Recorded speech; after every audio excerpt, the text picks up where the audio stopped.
Listen to executives and politicians and they will hammer home the L word, legacy. This is what hosting a major sports event is all about. They will throw in the P word too, people. It's for them, they would say. But a major sports event is remembered around the globe for something simpler than that: action, goals and the magical moments on the field.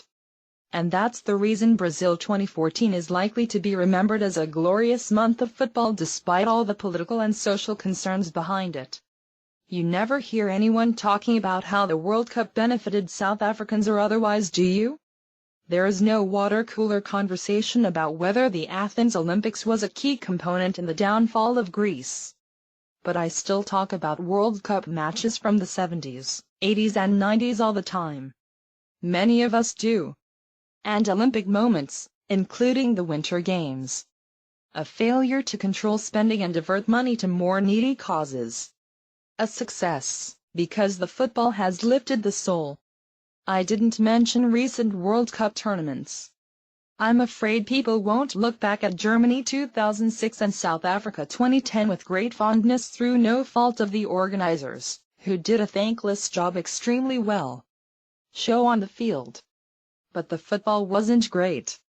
There seemed to be far less breathtaking moments in those two tournaments together than we've already had in Brazil.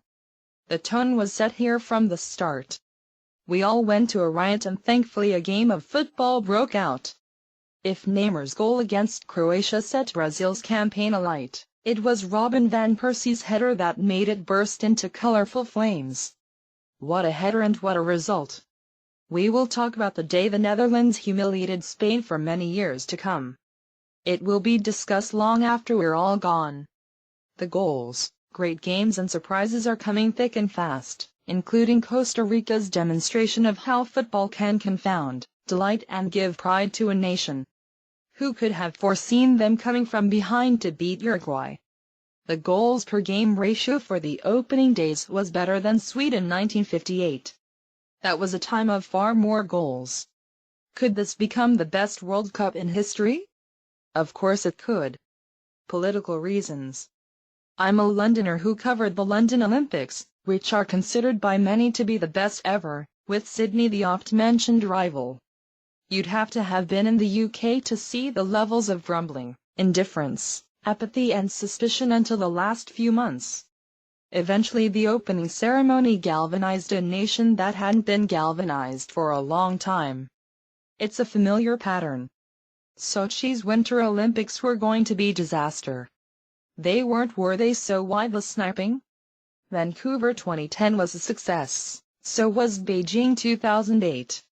That doesn't go to say there weren't legitimate political objections to these events and that legacy works. Olympic organizers told me it takes a decade to measure. Are they really measuring in a decade or have they moved on? Which one do you think? So I feel, we all feel, for the Brazilian people who want money spent on more important things. What is life without health and housing? These are essentials, football should never replace them. So defining the success of Brazil shouldn't really be a hit or miss answer. The truth is it will be both a success and a failure. A failure to control spending and divert money to more needy causes. A success, because the football has lifted the soul. 624.